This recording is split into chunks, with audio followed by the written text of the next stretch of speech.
여러분 안녕하세요. 시카고 예수사랑교회 황선웅 목사입니다. 오늘도 기도가 열리고 하나님과 함께 숨쉬는 하루 되시길 소망합니다. 3월 14일 금요일 말씀으로 여는 아침입니다.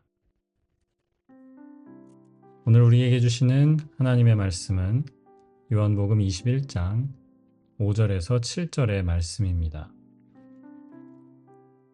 그때 예수께서 제자들에게 물으셨다. 얘들아, 무얼 좀 잡았느냐? 그들이 대답하였다. 못 잡았습니다. 예수께서 그들에게 말씀하셨다.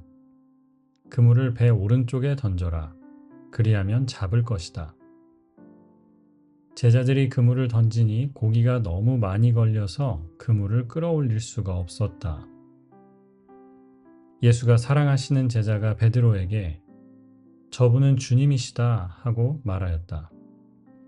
시몬 베드로는 주님이시라는 말을 듣고서 벗었던 몸에다가 겉옷을 두르고 바다로 뛰어내렸다. 이는 주님의 백성에게 주시는 주님의 말씀입니다. 하나님께 감사드립니다.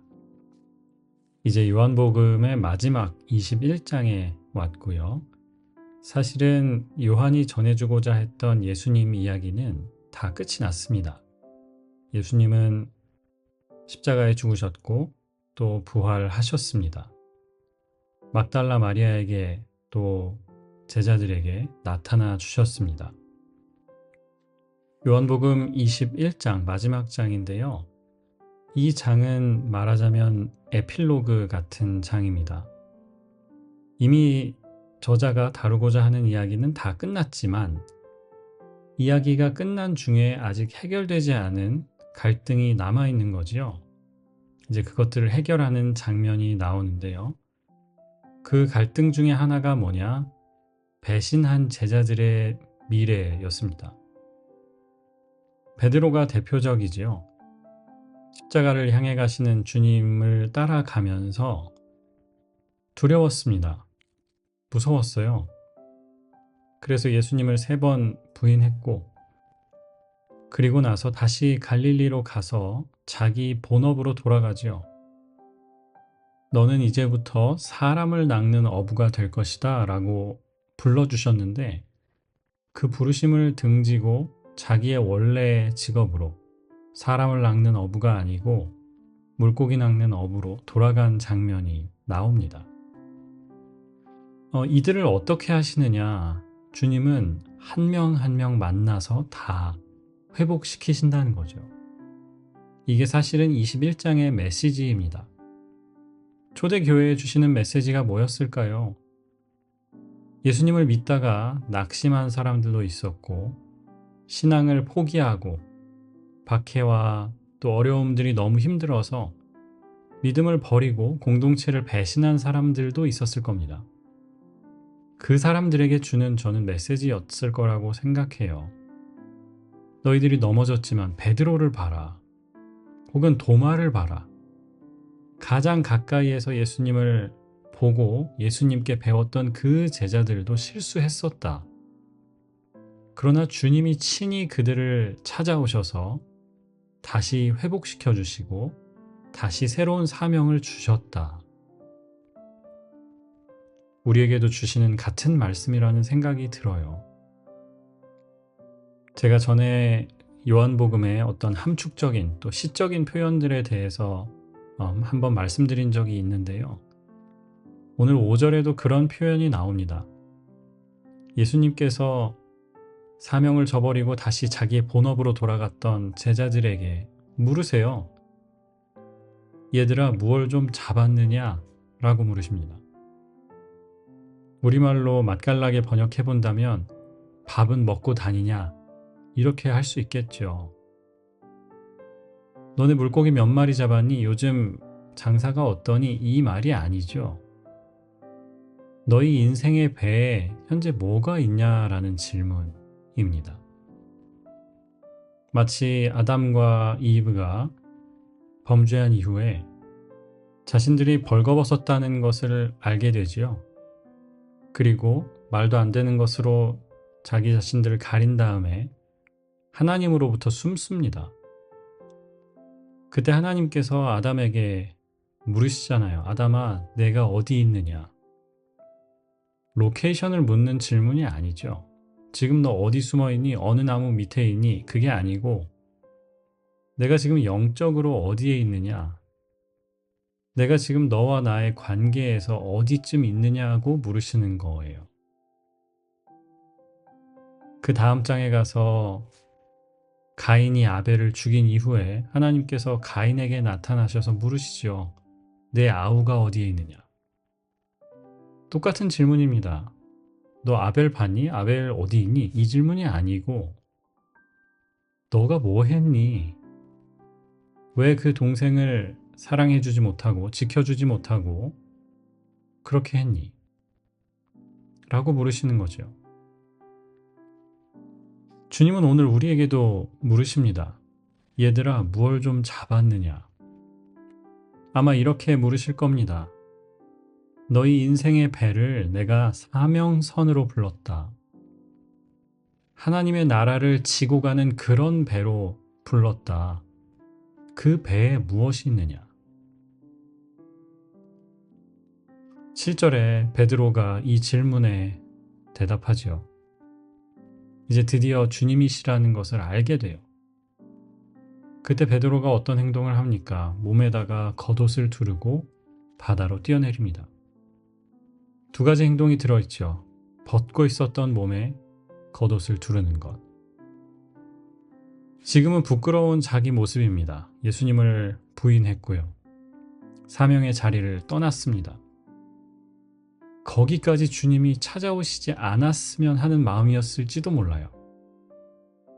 하지만 친히 찾아오셔서 너 인생의 배에 무엇이 있느냐고 물으시는 그 주님께 베드로가 자기 부끄러운 것을 가리고 주님께 나가죠. 우리는 베드로가 배에서 뛰어내렸던 또 다른 장면의 이야기를 알고 있습니다. 주님께서 물 위를 걸어서 제자들에게 오신 일이 있잖아요. 그때 베드로가 예수님께 아마 물었을 거예요. 주님, 이거 저도 할 수 있는 겁니까? 그때 주님께서 말씀하시잖아요. 그래, 너도 할 수 있다. 배에서 뛰어내려서 내게로 걸어오라. 그리고 베드로가 물 위를 걷습니다. 주님께로 나아가는 발걸음이었어요. 오늘 베드로가 배에서 뛰어내렸습니다. 물 위를 걷지는 못했어요. 하지만 주님께 다시 나아가는 거죠. 사랑하는 여러분, 우리에게도 희망이 있습니다. 우리가 현재 어디에 있든지 주님께서 우리를 찾아오십니다. 우리가 넘어진 그 자리에, 우리가 죄짓고 실수한 그 자리에, 하나님의 부르심을 등졌던 그 자리에 주님이 찾아오십니다. 우리가 어떤 일을 해야 할까요? 우리도 바다로 뛰어내려야 합니다. 주님, 저 지금 바쁩니다. 나중에 다시 이야기하시죠. 그게 아니고 내 가까이까지 오신 내 안에 계신 그 주님께 우리도 바다에 뛰어 들어보는 겁니다. 물 위를 걷지 못해도 좋습니다. 주님께 나아가는 것이라면 어떠한 발걸음도 상관없습니다. 이어지는 이야기에서 이제 예수님께서 베드로에게 물으시잖아요. 요한의 아들 시몬아, 내가 나를 진짜 사랑하느냐? 베드로가 쭈삣쭈삣 대답을 못하잖아요. 그리고 주님께 대답하죠. 주님, You know that I love you.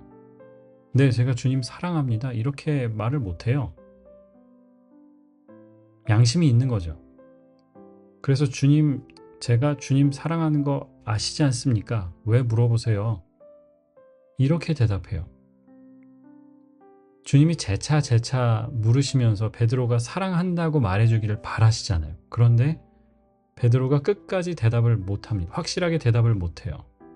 You know that I love you. 이렇게만 이야기합니다. 그것보다 더 중요한 것이 있는데 주님은 똑같이 베드로에게 사명을 주신다는 거죠. 그래, 괜찮아. 지금 그게 내가 할 수 있는 전부라면, 그렇게밖에 말할 수 없다면 괜찮아. 나는 똑같이 내 양을 치는 사명을 너에게 준다. 사람을 낚는 어부의 사명을 너에게 준다. 나를 사랑하는 마음으로 저들을 사랑해다오라고 하세요. 우리가 타고 있는 배에 무슨 배든 상관없습니다. 그 배 안에 무엇이 있든지 상관없습니다.